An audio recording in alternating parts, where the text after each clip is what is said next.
affectueusement vous poser une question qui vous concerne personnellement, directement, mais qui, pour des raisons affectives et politiques, intéresse les Français. La question est la suivante: comment vous portez-vous? Je vais vous répondre tout de suite. Je ne vais pas mal, mais rassurez-vous, un jour, je ne manquerai pas de mourir.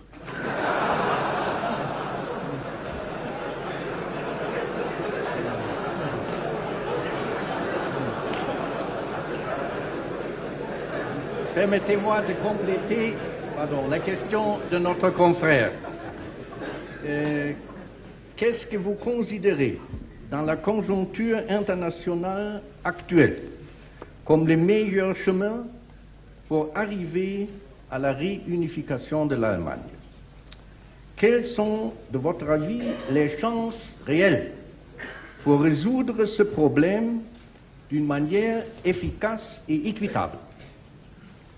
Monsieur le Président, en changeant une partie de ses avoirs en dollars contre de l'or, la France a provoqué des remous qui, eux-mêmes, ont mis en lumière certains défauts du système monétaire international.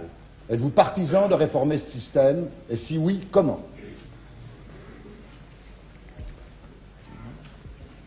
Encore en ce qui concerne la question allemande, Monsieur le Président, où vont vos préférences, soit dans le sens de la confrontation directe avec Moscou, dans le cadre des anciennes puissances victorieuses de la Deuxième Guerre, ou dans le dialogue direct avec les pays de l'Est de l'Europe, y compris la Russie? Mon général, que pensez-vous de la crise aux Nations Unies? Mon général, où en est la politique des revenus et le gouvernement compte-t-il ou ne compte-t-il pas en hâter la mise en place? Quelles sont les perspectives des relations futures entre la France et les pays arabes de l'Afrique du Nord au Proche-Orient? Mon général, pouvez-vous préciser votre politique en ce qui concerne les investissements étrangers en France et très particulièrement les investissements américains? Oui. Bien voilà tout l'ensemble des sujets qui vous préoccupent et qui préoccupent d'ailleurs, je le crois bien, le monde entier. Pour ce qui est plus spécialement de la France, vous avez parlé de la politique des revenus, je vais en parler à mon tour. Il a été question aussi du système monétaire international actuellement pratiqué, de ce que nous en pensons ici.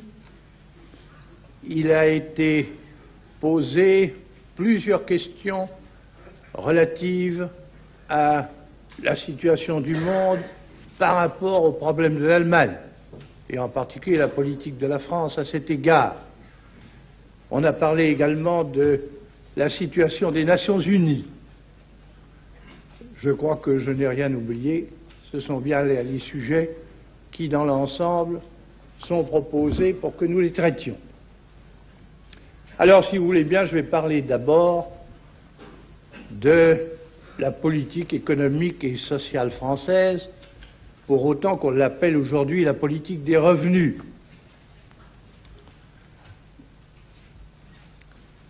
Sous l'impulsion de la machine, l'économie moderne est en perpétuel changement. C'est vrai de sa structure, puisque à un rythme accéléré, les diverses branches se créent, se concentrent, progressent, alors que d'autres reculent ou disparaissent. C'est vrai du produit global de l'activité du pays, c'est vrai de ce que les particuliers font de leurs propres revenus, suivant qu'ils consomment, ou qu'ils thésaurisent, ou qu'ils investissent dans des entreprises, dans des logements, dans de l'équipement. C'est vrai de ce que l'État prélève sur le produit de l'activité du pays, prélève par l'impôt, de ce qu'il emprunte et de ce à quoi il consacre ses ressources. Et d'autre part, les connexions extérieures sont telles aujourd'hui que ce qui arrive à l'étranger influe inévitablement sur ce qui se passe au-dedans. Et puis que dire des guerres et des bouleversements qui, dans certains pays, anéantissent les moyens humains et matériels de production, tandis que d'autres y trouvent l'occasion d'accroître les leurs. Bref, on peut dire que le caractère même de notre civilisation mécanique, c'est que l'ensemble des bénéfices qui résultent de l'avance, de la science, de la technique, des capacités, ou bien des progrès de l'infrastructure, de l'outillage, des échanges, cet ensemble est perpétuellement variable dans son total et dans sa répartition. Il est vrai que le développement, grâce aux moyens qui emploient notre époque, le développement tend généralement à s'accroître plutôt qu'à se réduire. Mais cette expansion même est sujette à maints avatars. Tantôt elle est rapide et tantôt lente, tantôt elle est entraînée par la surchauffe, comme on dit, ou bien arrêtée par la crise. Tantôt on constate dans certaines branches un développement excessif et dans d'autres un progrès insuffisant. Alors, cela comporte beaucoup de saccades, d'irrégularités, de profits abusifs ou de retards injustifiés. Par conséquent, ça fait autant de sujets de querelles et de difficultés dans les sociétés. Aussi, les États sont-ils de plus en plus portés partout à encadrer et à guider leur économie nationale. Avant de le faire, ils trouvent devant eux deux doctrines opposées et dont chacune est simple et terrible. De laisser faire, laisser passer, qui a été appliqué à l'économie depuis l'aurore du machinisme, a sans nul doute, grâce aux bénéfices, à l'esprit d'entreprise, à la libre concurrence, donné au développement une impulsion puissante. Mais ce laisser-faire, laisser-passer a entraîné également de rudes secousses et une somme énorme d'injustices. D'autre part, le système communiste, mis en vigueur dans certains pays, dont une catastrophe nationale avait balayé les structures, et qui, bien que doté de grandes ressources naturelles, végétait sous des méthodes égoïstes et archaïques. Le système communiste, dis-je, a réussi en employant la contrainte implacable et la propagande forcenée à construire un appareil massif de production, surtout en ce qui concerne les mines et l'industrie lourde. Mais c'est au prix d'immenses épreuves, de gigantesques gaspillages, de l'écrasement des individus, auxquels ne sont jamais laissés ni le choix, ni la liberté. Et puis, dans certaines activités qui impliquent l'effort spontané des personnes et l'adaptation à des demandes multiples et changeantes, comme par exemple la fabrication des objets de consommation, ou l'agriculture, ou la distribution, ces activités-là, sous le régime communiste, sont évidemment déficientes, faute qu'il y ait un profit pour l'initiative. Alors, il en résulte, en dehors des rassemblements et des mouvements obligatoires et spectaculaires de masse, une vie sans cesse menacée, ou tout au moins morose, incolore et sans saveur. On a pu croire naguère, il y en a encore qui croient quelquefois, que l'un ou l'autre de ces systèmes excessifs rencontre chez nous une audience étendue et que l'un ou l'autre pourrait un beau jour s'imposer à l'État et à la nation. Mais ce ne sont là que des imaginations. Sans doute paraît-il commode à certains tenants traditionnels d'une théorie qui était jadis consacrée de célébrer le mirage d'une économie qui n'aurait pas de règles, et sans doute aussi paraît-il expédient aux champions de la subversion d'évoquer le chant des lendemains qui bercerait une société débarrassée des profits et des concurrences. Mais tout le monde sait qu'à moins d'un cataclysme qui remettrait tout en cause, nous ne nous livrerons plus à la discrétion effrénée du capitalisme libéral, et personne ne croit que nous nous soumettrons jamais à la dictature écrasante du communisme totalitaire. Non, la voie que nous avons choisie n'est ni celle-ci ni celle-là.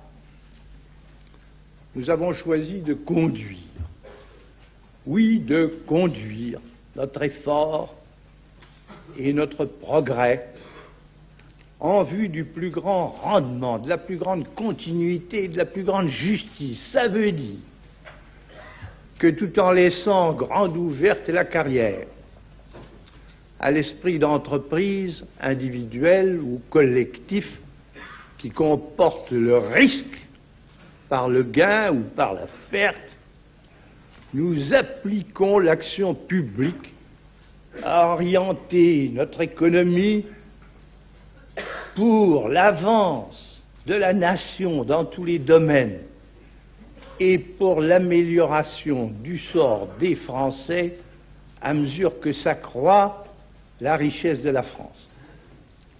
Pour ce faire, notre cadre, c'est le plan qui détermine les objectifs à atteindre, les étapes et les conditions. Nos moyens, ce sont les lois, les règlements, l'information, et aussi, bien entendu, le crédit, les impôts, les tarifs, les subventions. Notre politique, c'est une action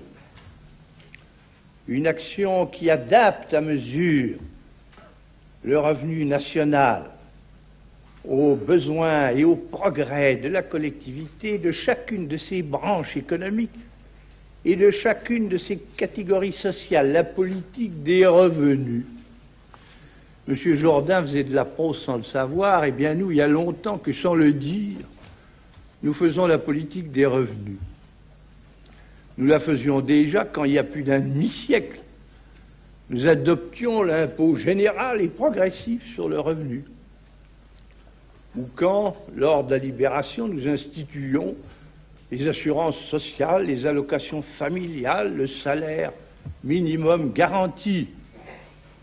Nous la faisons à présent quand nous appliquons les lois d'orientation agricole, quand nous prélevons sur le revenu de la collectivité ce qu'il faut pour aider massivement la recherche, l'éducation, la santé, l'agriculture, quand nous construisons chaque année des logements par centaines de mille, quand nous aménageons, ou bien dans l'ensemble, ou bien par région, l'infrastructure du pays, quand nous élevons en proportion de l'augmentation du revenu national la masse des rémunérations des fonctionnaires de l'État et des agents des services publics. Mais notre époque ne s'arrête pas, si bien que chaque jour qui passe nous engage plus avant dans la voie que nous avons prise. Il s'agit d'abord que l'augmentation du produit national, résultat du développement, soit distribuée entre la consommation, les investissements, les dépenses publiques de fonctionnement, l'équipement du pays,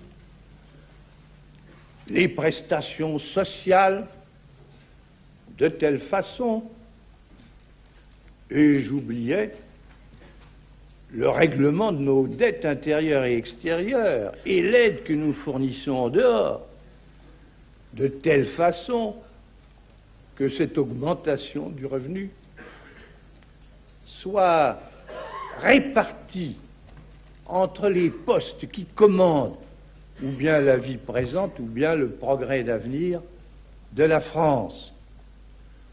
Encore faut-il, naturellement, que cette augmentation globale soit évaluée en concordance avec nos moyens, nos besoins, notre propre évolution, celle des pays qui sont le plus en rapport avec nous. Et encore faut-il également que les ressources ainsi distribuées ne dépassent pas au total ce que le pays a gagné, faute de quoi ce serait l'inflation, c'est-à-dire tôt ou tard la faillite.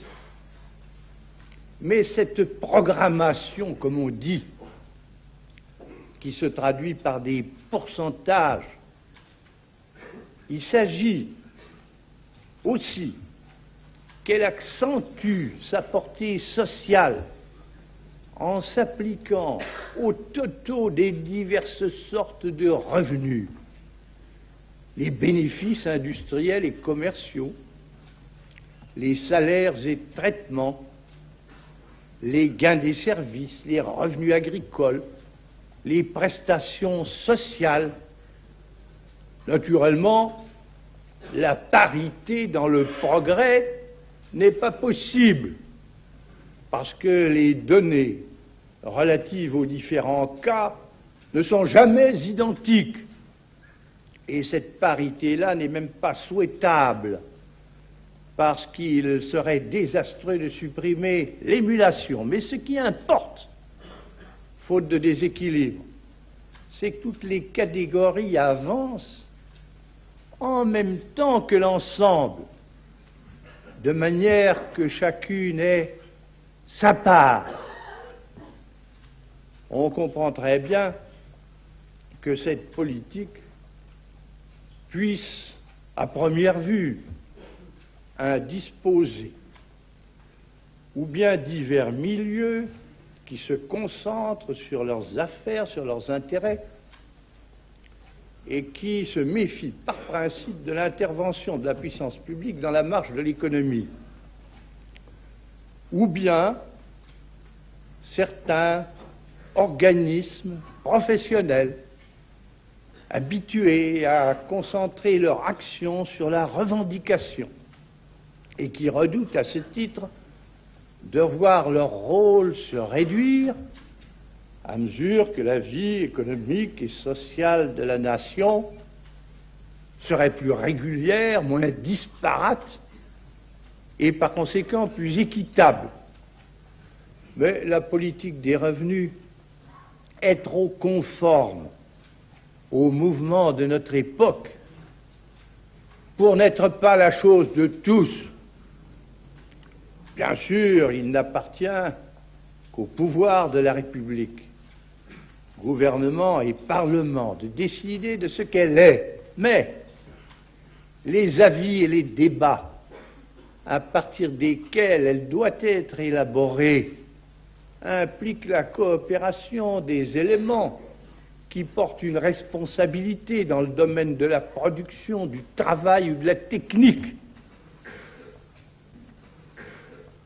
C'est pourquoi les commissions du plan, le Conseil économique et social, les commissions de développement qui viennent d'être instituées dans les régions offrent, suivant leurs qualifications particulières, les cadres voulus pour de telles consultations.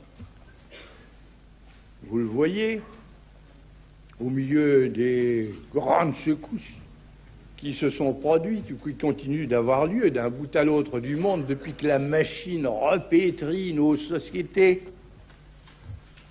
la France a maintenant arrêté les voies et moyens de sa propre transformation.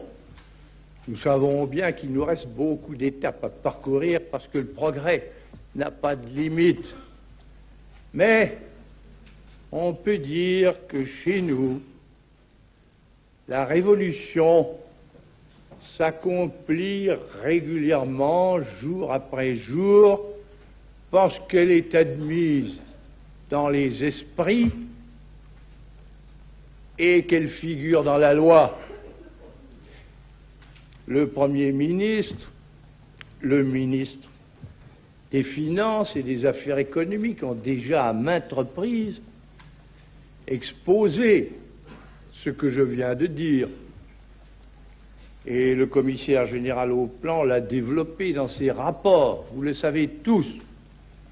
Enfin, à mon tour, j'espère avoir pu répondre à la question que vous avez posée. Voilà pour la politique des revenus et ce qui s'y rapporte. Alors, je voudrais que vous me reposiez votre question, il y en a eu 2 ou 3, au sujet du système monétaire international, messieurs, je vous en prie.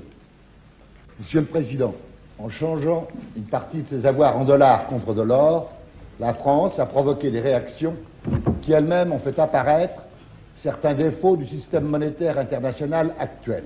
Êtes-vous partisan de réformer ce système? Et si oui, comment?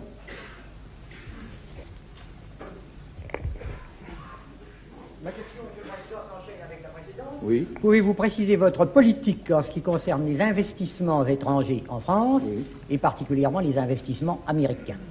Bien, je vais tâcher d'expliquer ma pensée sur ces points. À mesure que les États de l'Europe occidentale, qui ont été ruinés et décimés par les guerres, recouvrent leur substance, la situation relative qui était la leur tend à apparaître comme inadéquate et même souvent comme abusive et dangereuse. Rien là d'ailleurs dans cette constatation qui implique de leur part, et à plus forte raison de la part de la France, rien d'inamical à l'égard d'aucun pays, et en particulier vis-à-vis de l'Amérique. Mais le fait que ces États-là veuillent chaque jour davantage agir par eux-mêmes dans tout domaine des relations internationales procède du mouvement naturel des choses. Il en est ainsi du système monétaire qui est mis en pratique, des rapports monétaires, si vous voulez, qui sont en pratique dans le monde depuis que les épreuves subies par l'Europe lui ont fait perdre l'équilibre. Je veux parler naturellement du système monétaire international qui est apparu au lendemain de la Première Guerre mondiale et qui s'est établi à la suite de la Seconde. On sait que ce système, à partir de la conférence de Gênes en 1922, ce système attribuait à 2 monnaies, la livre et le dollar, le privilège d'être tenu pour équivalente à de l'or dans les échanges extérieurs. Il est vrai que la livre fut dévaluée en 1931 et que le dollar le fut en 1933. Et on avait pu croire à ce moment-là que ce privilège insigne, cet avantage insigne de ces deux monnaies se trouvait compromis. Mais l'Amérique surmontait sa grande crise. Et puis après, la Deuxième Guerre mondiale ruinait les monnaies de l'Europe occidentale en y déchaînant l'inflation. Comme ensuite, presque toutes les réserves d'or du monde se trouvaient alors détenues par les États-Unis et qu'ils étaient les fournisseurs universels et que par conséquent ils avaient pu maintenir la valeur de leur monnaie, il pouvait paraître naturel que les États fissent entrer indistinctement des dollars ou de l'or dans leurs réserves de change et que les différences dans les balances des paiements fussent réglées par transfert de crédit ou de signes monétaires américains aussi bien que de métal précieux. Et ce système monétaire international, ce Gold Exchange Standard, ça a été par conséquent admis pratiquement depuis lors. Mais il se trouve qu'il ne correspond plus de la même façon aux réalités d'à présent et que par conséquent il comporte des inconvénients qui vont en s'alourdissant, comme cette question qui intéresse tout le monde doit être considérée avec sérénité et avec objectivité, ce que permet de faire la conjoncture actuelle qui ne comporte à cet égard rien qui paraisse ni très pressant ni très alarmant. C'est le moment de le faire. Remarquons que les conditions qui avaient suscité le Gold Exchange Standard se sont profondément modifiées. Les monnaies des États de l'Europe occidentale ont été restaurées à tel point que les réserves d'or que ces États possèdent, mettons ces 6 États, les 6, le total de leurs réserves d'or équivaut à celui des Américains, et il le dépasserait même si ces États voulaient convertir en or tous les dollars qu'ils ont à leur compte. Alors, l'espèce de valeur transcendante qui était reconnue au dollar a perdu sa base initiale, qui était la possession par l'Amérique de la plus grande partie de l'or du monde. Mais en outre, le fait que beaucoup d'États acceptent par principe des dollars au même titre que de l'or pour les règlements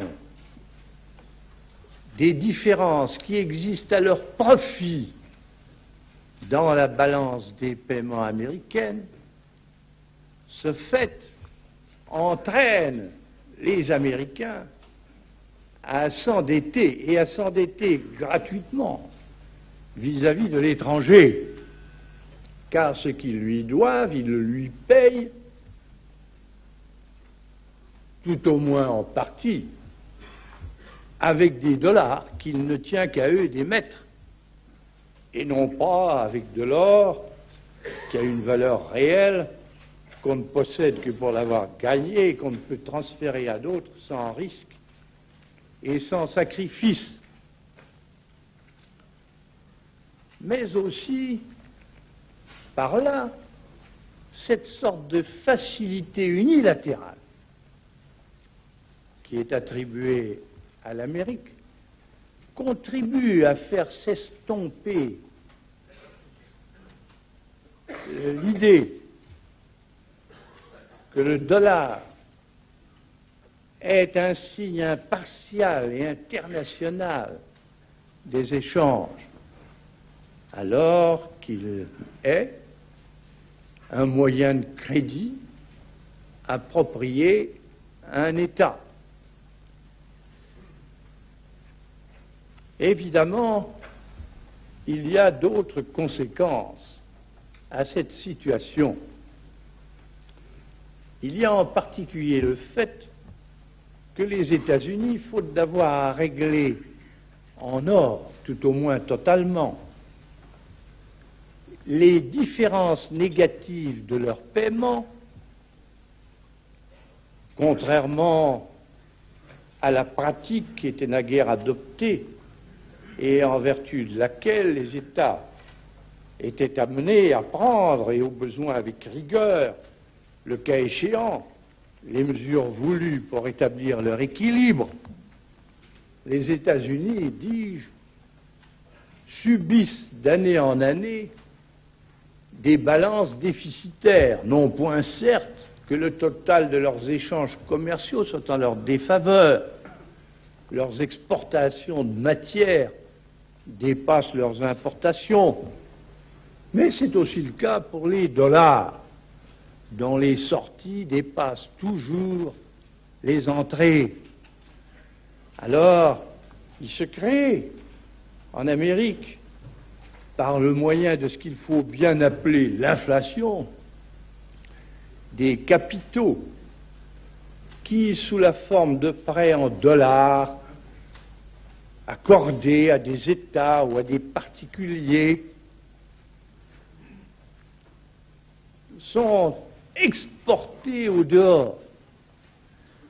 Et bien entendu, cette augmentation de la circulation fiduciaire américaine rend moins rémunérateurs les placements à l'intérieur des États-Unis, d'où chez eux une propension croissante à investir à l'étranger.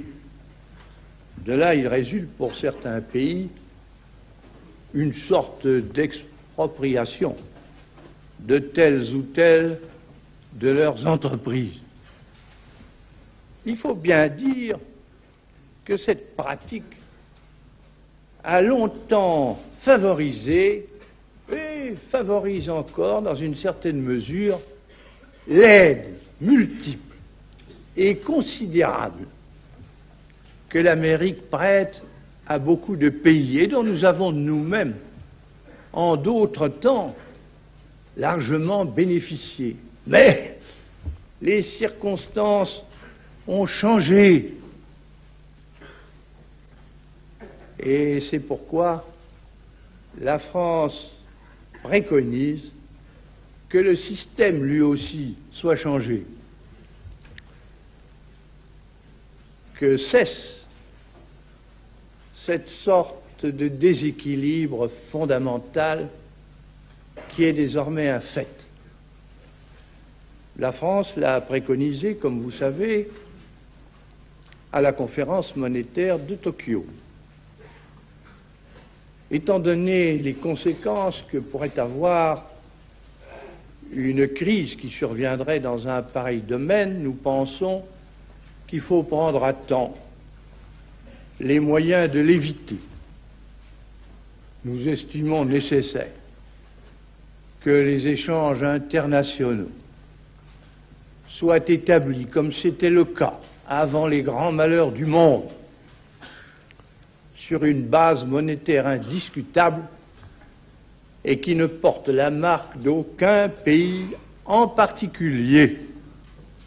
Quelle base?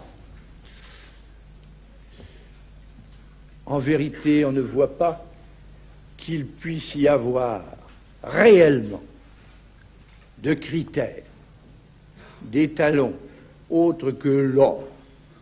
Et oui, l'or, qui ne change pas de nature, qui peut se mettre indifféremment en lingots, en barres, en pièces, qui n'a pas de nationalité, qui est tenu éternellement et universellement pour la valeur inaltérable et fiduciaire par excellence.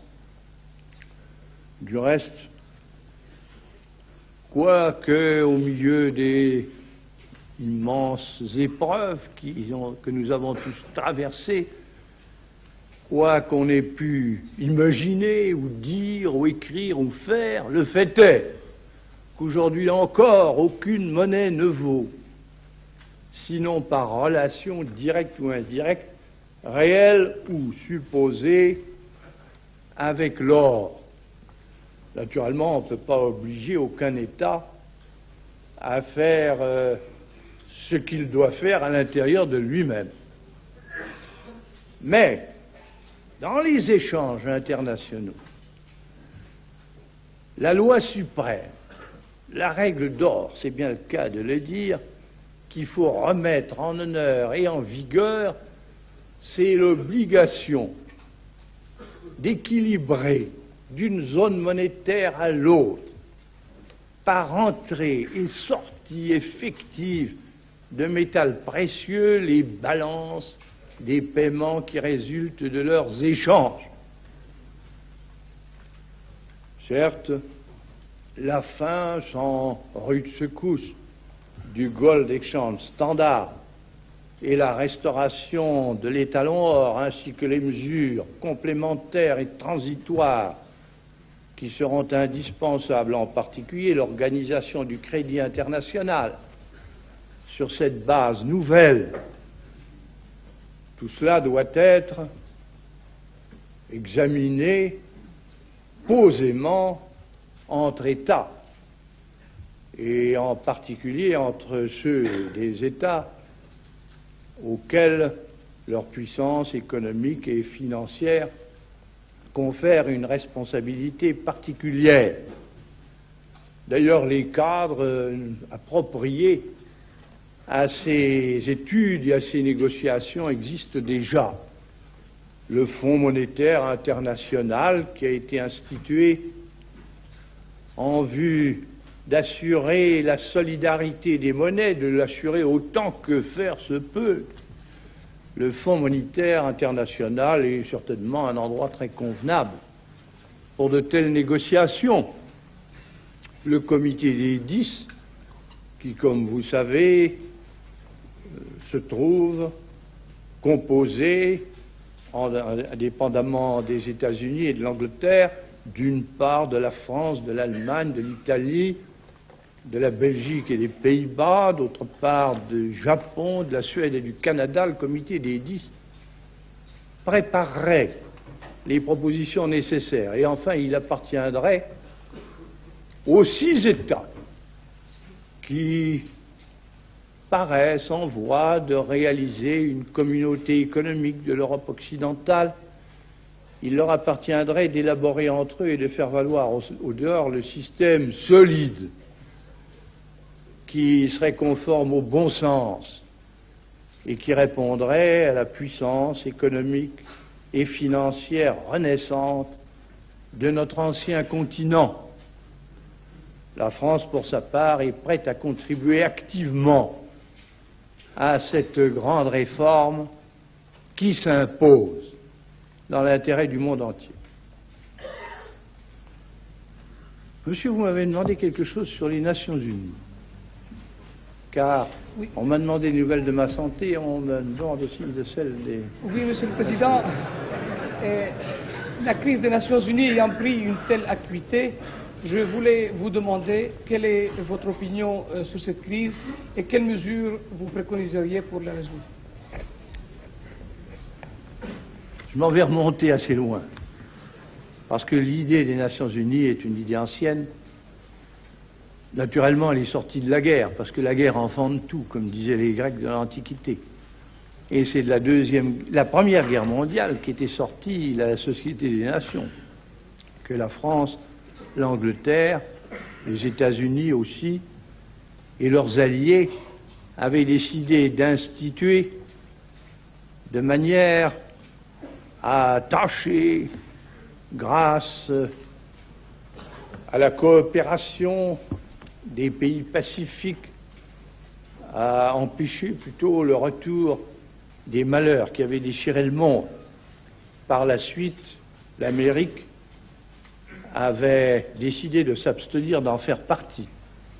Mais aussi longtemps que les données qui étaient à la base de la situation du monde étaient celles qu'avait fixées le traité de Versailles, la Société des Nations avait pu exister et fonctionner en s'exaltant de ses propres principes, surtout quand il s'agissait de condamner théoriquement la guerre. Mais on allait voir que les hommes étant les hommes, les États étant les États, on avait visé trop haut.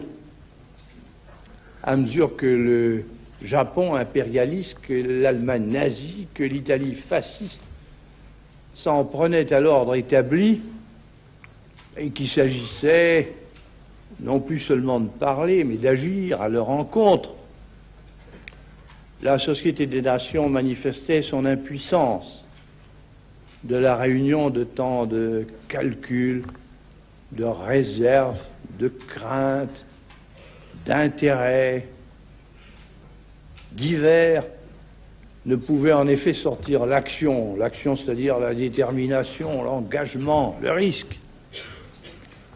Alors, la Deuxième Guerre mondiale mit en faillite l'institution de Genève et on vit ses principaux membres en venir aux mains, répartis qu'ils étaient entre deux camps opposés. Et cependant, l'idée d'offrir à toutes les nations du monde la possibilité de se rencontrer sur le pied d'égalité, de discuter entre elles des affaires de l'univers,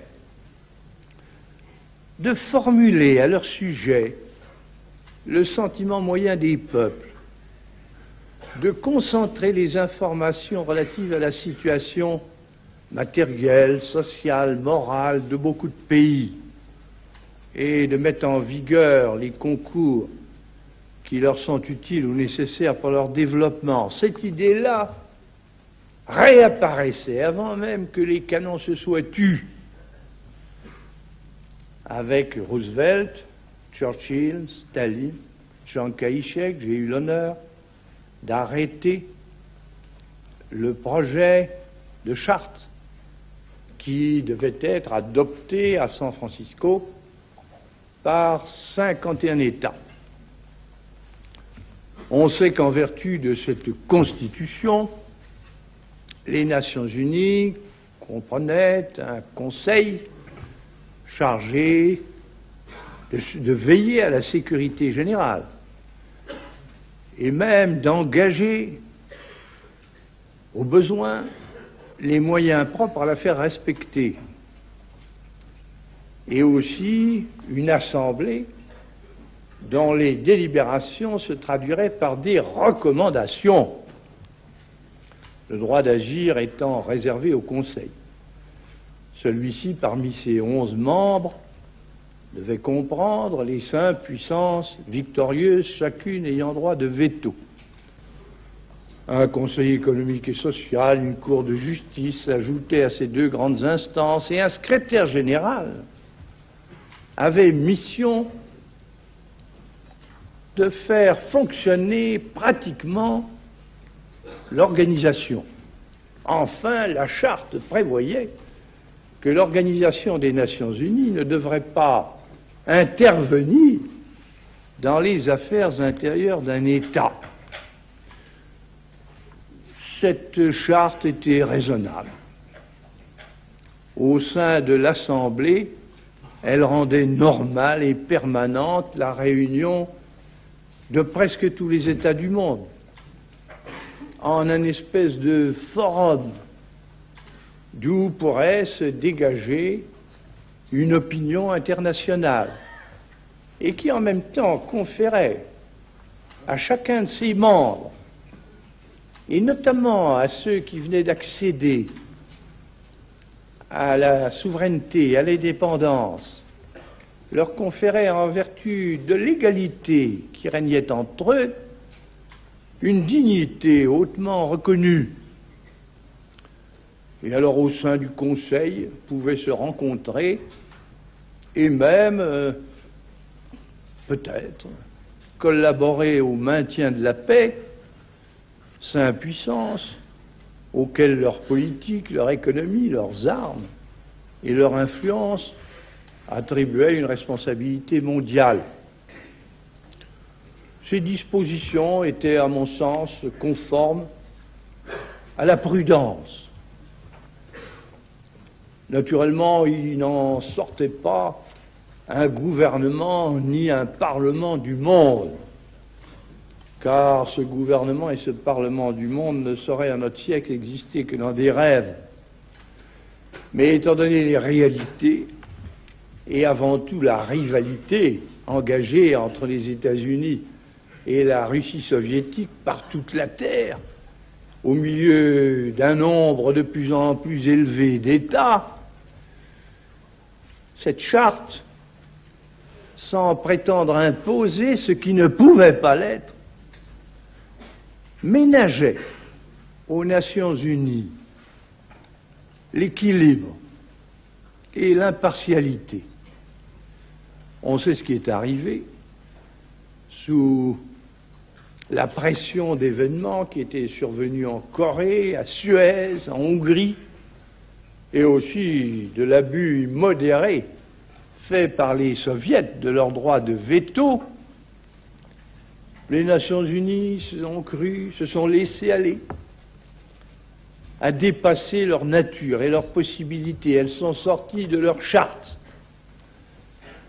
méconnaissant les attributions du Conseil de sécurité. On a vu l'Assemblée générale en 1950 s'arroger le droit de décider de l'emploi de la force, ce qui immédiatement a fait d'elle le champ des querelles des deux rivaux.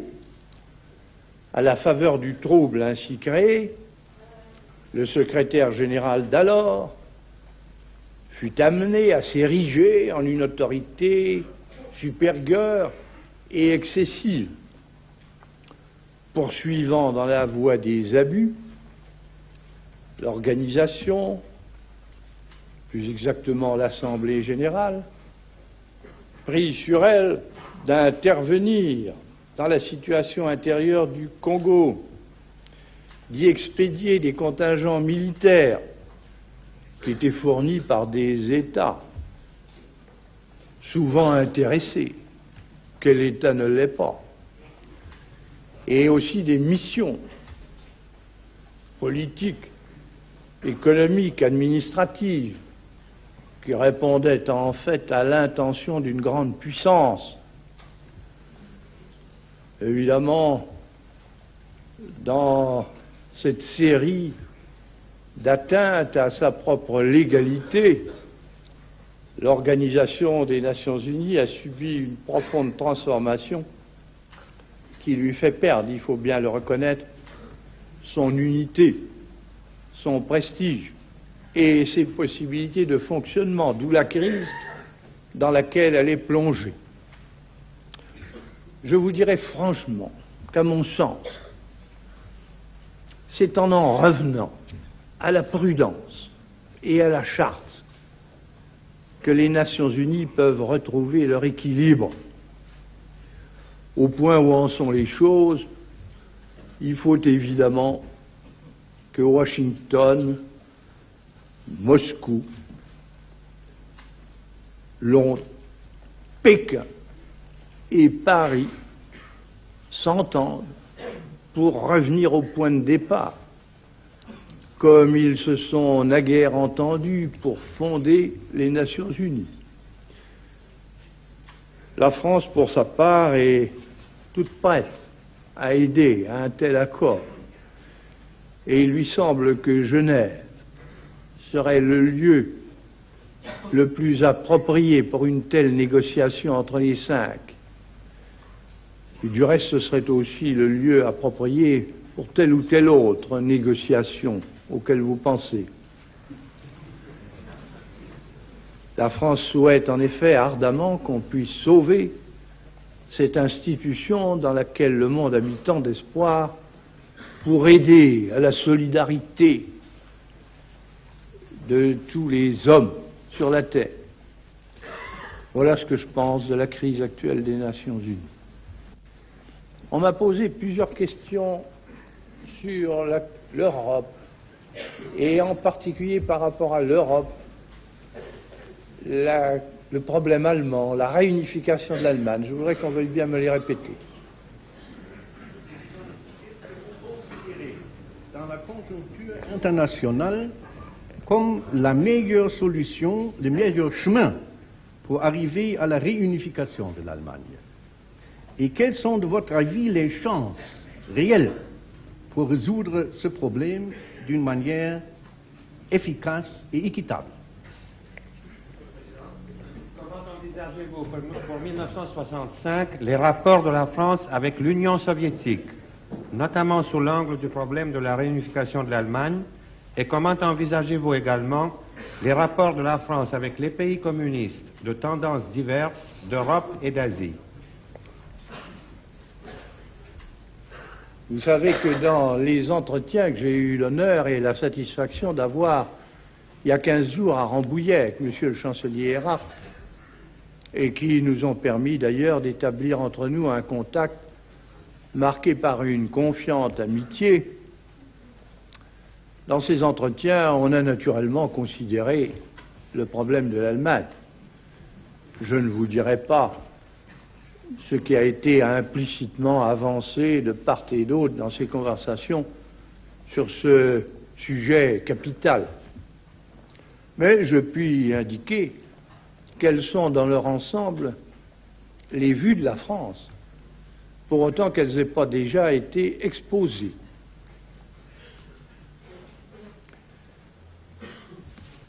Le problème allemand, c'est le problème européen par excellence. Européen, figurez-vous, depuis l'avènement de l'Empire romain et depuis que l'Europe historique a cessé de se limiter au bassin de la Méditerranée pour se porter sur le Rhin. Européen à cause de l'emplacement des Germains au centre de notre continent, entre les Gaulois, les Latins et les Slaves. Européen parce que ce problème-là, au long d'une très dure histoire, a concentré en lui-même beaucoup de séquelles qui font que les peuples voisins de ce pays en perpétuel devenir éprouvent à son égard, de siècle en siècle, des rancœurs et des appréhensions. Européen parce que le peuple allemand est un grand peuple en fait d'activité économique comme en matière de pensée, de science et d'art, et comme dans le domaine des capacités militaires, et que l'Europe voit en lui une partie essentielle d'elle-même. Européen parce que, depuis toujours, l'Allemagne ressent une angoisse et parfois une fureur que lui inspire sa propre incertitude quant à ses frontières, à son unité, à son régime politique, à son avenir international, et qui font que son destin est considéré par l'Europe tout entière comme d'autant plus inquiétant qu'il est indéterminé. Est-il besoin de dire que les événements qui sont survenus pendant la première moitié de ce siècle ont rendu ce problème encore plus difficile et encore plus brûlant. Déjà au lendemain de la Première Guerre mondiale et du fait de l'Empire allemand, l'Europe avait subi à l'ouest, à l'est, au nord, au sud, un gigantesque ébranlement. Mais l'immense entreprise dominatrice du Troisième Reich, l'invasion de ses armées, d'une part jusqu'à la Manche, à l'Atlantique, aux Pyrénées, à l'Adriatique, et sur les deux rives de la Méditerranée, d'autre part jusqu'à l'Arctique, les abords de Moscou, le fond du Caucase, la mer Noire, la mer Égée. L'action de ces sous-marins sur tous les océans du globe, sa tyrannie établie sur 12 États européens, son hégémonie sur 4 autres, la mort violente de 40 millions d'hommes, militaires et civils, en conséquence de son action, en particulier l'extermination systématique de 10 millions de détenus. Tout cela avait causé, tout autour de l'Allemagne, de terribles blessures. Sans doute l'écrasement final du Troisième Reich avait-il mis un terme à l'épreuve. Sans doute la subordination initiale imposée aux vaincus et les faits accomplis dans ce qui était naguère la Prusse orientale, la Posnanie et la Silésie, la fin de l'Anschluss autrichien et du protectorat sur la Tchécoslovaquie, la division organique du pays par la création des zones et par le statut de Berlin, avaient éloigné les craintes directes que de tout temps inspirait l'Allemagne. Sans doute aussi la politique raisonnable et habile du gouvernement du chancelier Adenauer rassurait-elle à l'Ouest beaucoup d'esprits. Mais les traces laissées par le drame n'en demeuraient pas moins très profondes. Pour tout dire, c'est de la circonspection, voire même quelques malaises,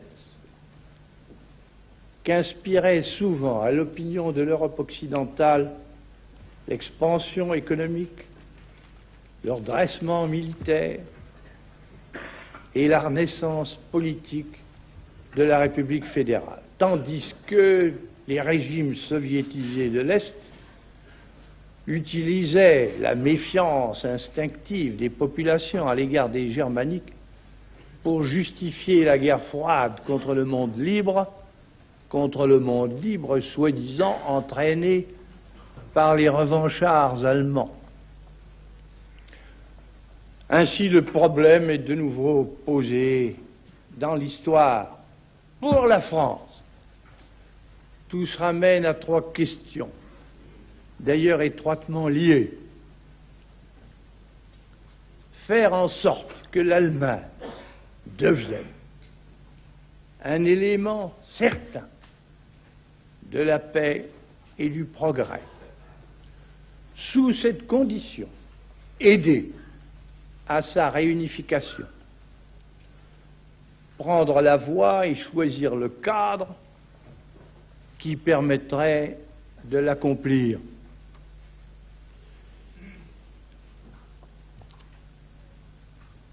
Il est vrai que, après la guerre mondiale, les choses n'ont pas été considérées tout de suite de cette manière. Sous l'impression des épreuves subies et des périls courus par les peuples de l'ancien continent, on a de main côté imaginé de prévenir leur tour du malheur en supprimant ce qui en avait été la cause, savoir la puissance germanique. De là les projets tendant à interdire la reconstitution d'un gouvernement central, de placer la Ruhr sous contrôle international et de tenir l'Allemagne désarmée. Et on sait que la France a d'abord et pour cause été portée vers cette conception. Mais le fait que la confrontation du monde libre et du monde soviétique devenait la grande affaire et que l'Allemagne en était un enjeu à modifier nos perspectives.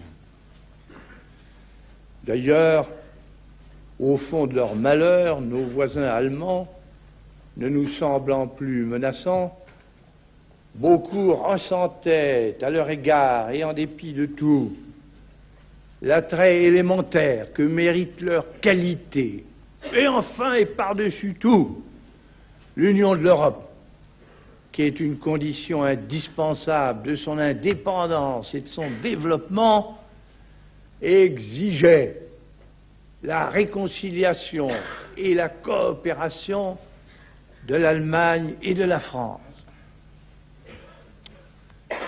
Cependant, l'opposition entre l'Est et l'Ouest qui se déployait sur le sol de l'Allemagne ne pouvait pas manquer d'approfondir sa division politique et territoriale.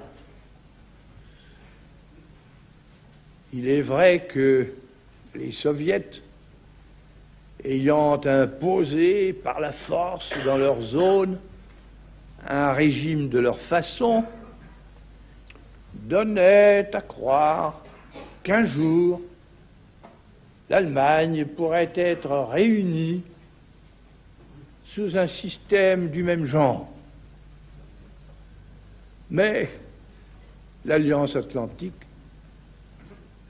la réussite économique et sociale de la République fédérale, la répulsion inspirée par le communisme à la population allemande tout entière rendait vaine cette prétention. Alors, pour arriver à réunifier l'Allemagne sous un système du même genre que le leur, il eût fallu aux soviets triompher dans un conflit mondial. Or, en dépit de la tension qu'ils entretenaient à Berlin, ils se gardaient d'en ouvrir un. D'autre part, les États-Unis, dont Foster Dulles inspirait alors la politique, pouvaient penser qu'en renforçant massivement l'OTAN, on ferait reculer Moscou et qu'ainsi on pourrait rendre son unité à l'Allemagne. Mais ce n'était là qu'un rêve, à moins qu'on ne fît la guerre, ce à quoi Washington ni ses alliés n'étaient aucunement disposés. Il faut ajouter qu'une grande partie de l'opinion universelle, tout en reconnaissant le caractère précaire de ce qu'il advenait de l'Ancien Reich et en désapprouvant les artifices brutaux du mur et des barbelés, s'accommodait de la situation qui, vaille que vaille, n'empêchait pas la coexistence pacifique. 20 ans ont donc passé déjà sans qu'ait été fixé le nouveau destin de l'Allemagne. Une pareille incertitude dans une pareille région du monde et à une pareille époque ne saurait certainement pas être tenue pour définitive. Oh, sans doute, les choses peuvent-elles rester longtemps encore comme elles sont, sans provoquer demain, pas plus qu'elles n'ont suscité hier de conflagration générale. La dissuasion atomique réciproque suffisante à empêcher le pire.